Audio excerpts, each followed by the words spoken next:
If you think about this, what are the potentials that the other Earth-sized planets in this galaxy, in that habitable zone like yours, did not have a several million year postponement of life in the development that you see now? The odds, once again, are in the favor that you are the new kids on the block. And you are. We've given you this information again and again, controversial, strange to so many. But then there's the scientist who is shaking their head going, makes sense. You haven't seen it. You haven't talked to them. But I'm here to tell you, as I have so many times, you have a galactic family that knows you're here. Why is this so spectacular? The reason is because of all of those Earth-sized planets that have life on them now that may be way advanced than you are. The spectacular part is they know you. And the spectacular part is they know what's happening here, especially since 2012. There is a galactic family you will meet someday, and you will think it is so naive of you and humanity in general to have ever doubted they were there. Again, why aren't they here now? Why aren't they here talking to you now?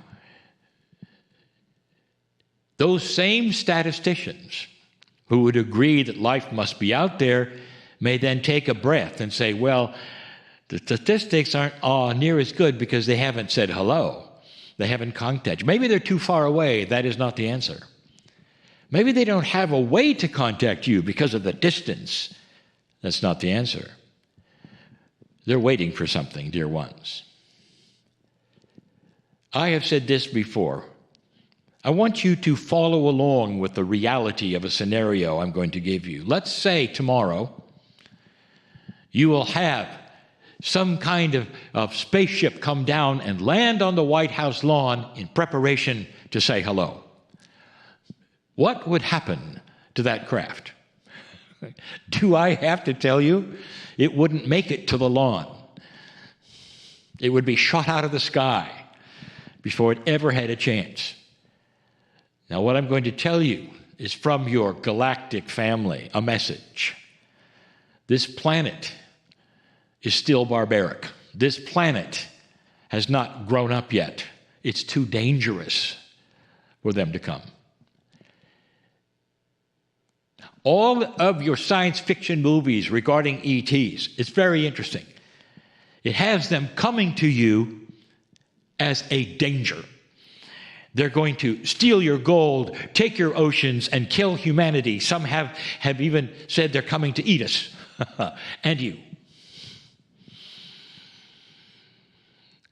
I'll tell you this again, if you haven't thought about it. Dear ones, that is a consciousness that you have, not your galactic family, who is far more advanced in consciousness and even love.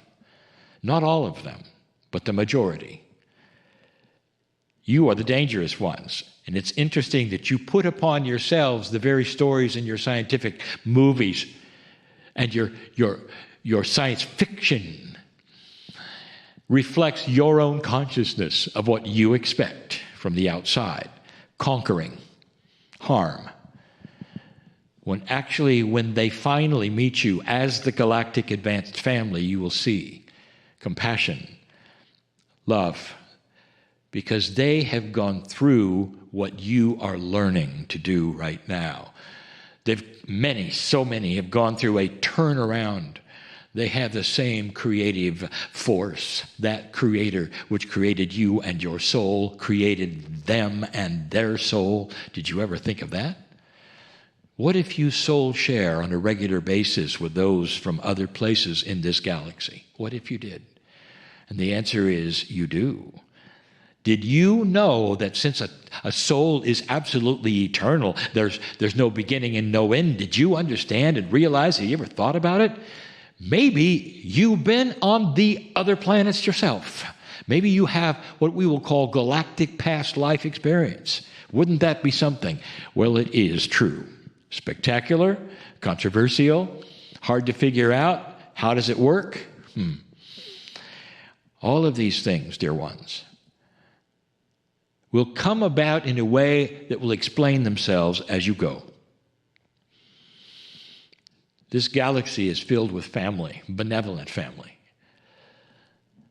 There are some, dear ones, who would visit this place called Earth and come and go because they can't stay, because they're not the ones that are coming later. The ones that are coming later will look a lot like you, and they will tell you stories about what they went through, which is much like what you are going through. Maybe some of those will be 1,000,000 years older than you, perhaps even more. They will be the masters. You will hear from them. How soon, Kryon, will I hear from them? And the answer is, as soon as you make those changes on this planet that we have told you about over and over, that are now only beginning to start. This is a truth, dear ones, a major truth. Spectacular it is. And so it is.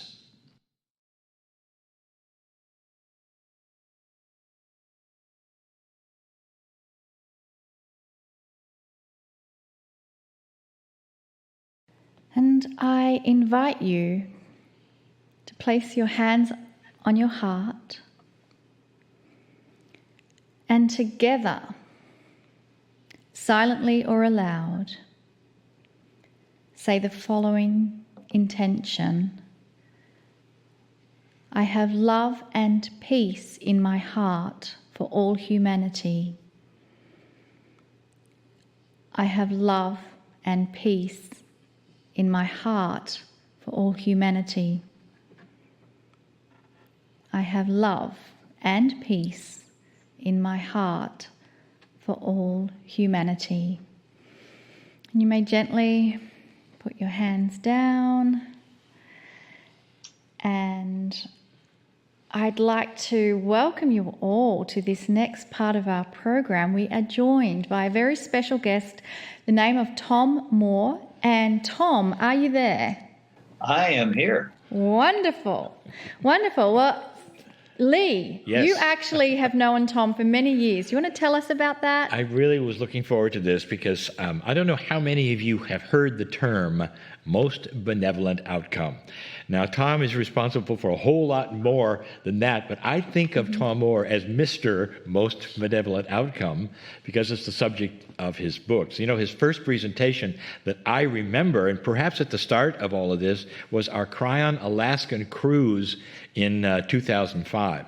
Well, that's so interesting because that cruise, the Kryon Alaska cruise 2005, I believe Jan Tober was on that cruise. Mm-hmm. And Jan Tober, if you don't know who she is the co-author of the series of Indigo Children books done with Lee.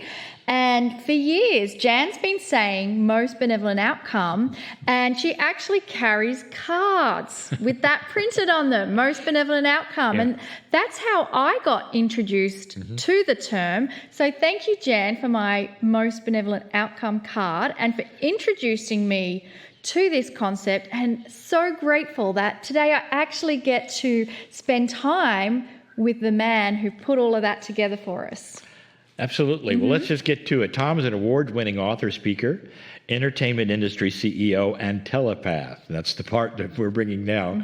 He brings a keen knowledge of how requesting benevolent outcomes can be used in both business affairs and in one's personal life. Now, he says that requesting benevolent outcomes for over 20 years has resulted in leading a gentler, less stressful, and less fearful life. It's called The Gentle Way. Now, Tom was also voted as the best self-help author for 3 years by a leading health magazine called Health and Happiness. Yes, indeed. His books, you might have heard of some of these: The Gentle Way, a self-help guide for those who believe in angels. The Gentle Way 2, the story continues. The Gentle Way 3, Master Your Life.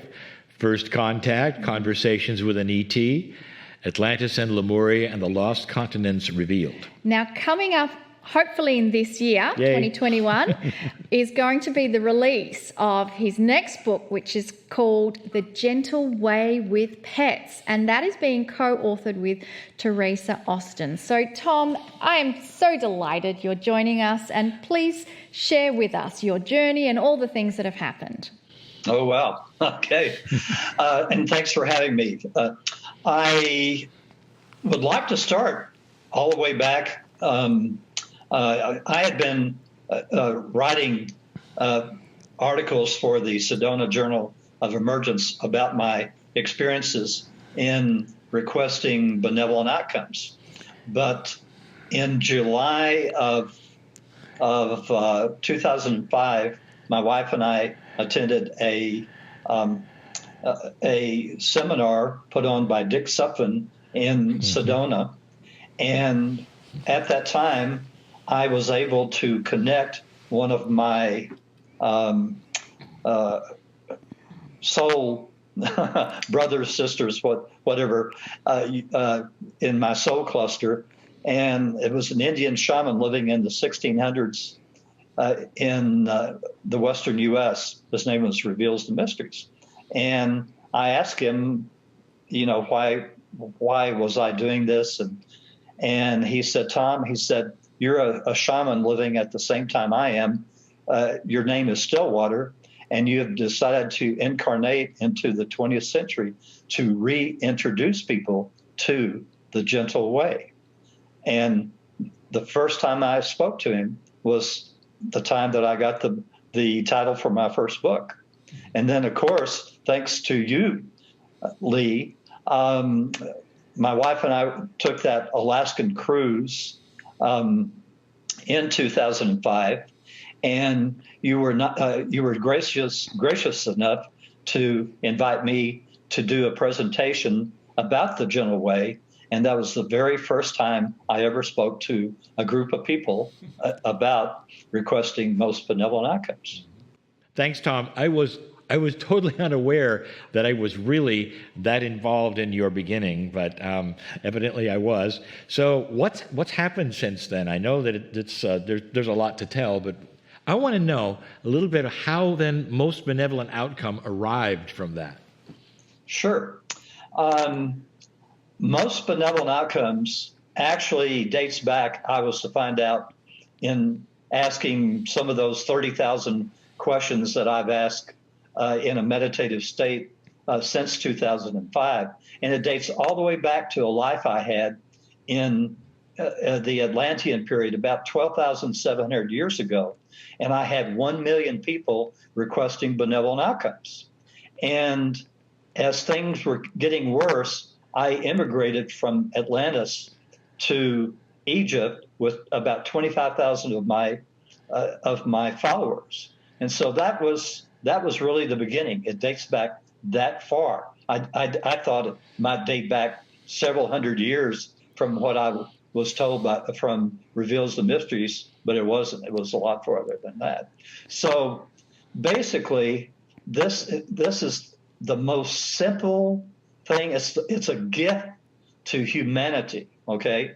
Because it works perfectly with your soul contract or soul path, as some people call it. And not only does it work perfectly with your soul contract, it keeps you on your soul contract. And I didn't know that when I started. I just said, when I first started, it was working perfectly for me. I'd not ever been able to say that because, as an example, I'm sure a number of your viewers have tried out the law of attraction, and it seems to work sometimes, and then it doesn't seem to work others. And what requesting benevolent outcomes does is that, number one, you say the request out loud, and scientists will prove or rediscover in the future that the sound of the human voice has great power. And I've been told that sometime in the future, and I don't know how this will ever happen, I'm supposed to lead 1 million people in saying a prayer for peace for the world. So that may or may not happen, but that's what I've been told. And so it's worked perfectly, and it's got the sound. Now, both things are not included in the law of attraction. You're just supposed to think things with the law of attraction, and you don't say anything out loud. And there is never a discussion about your soul contract, because when you're requesting MBOs, if you request something that is not on that soul path, then it won't happen.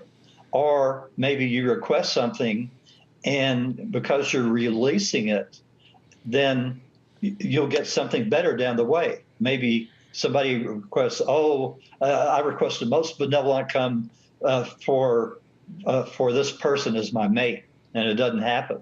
But if you're saying benevolent outcomes, you just release, because you say, well, I know there's someone better coming for me. That's beautiful. And I have a question for you. It might seem like a left field question, but I've been to cultures where the actual word benevolence is not really either in their language or a concept that their culture understands. So if you can provide a definition from your perspective of what benevolence actually means, so that when we say most benevolent outcome, there's Sure. an idea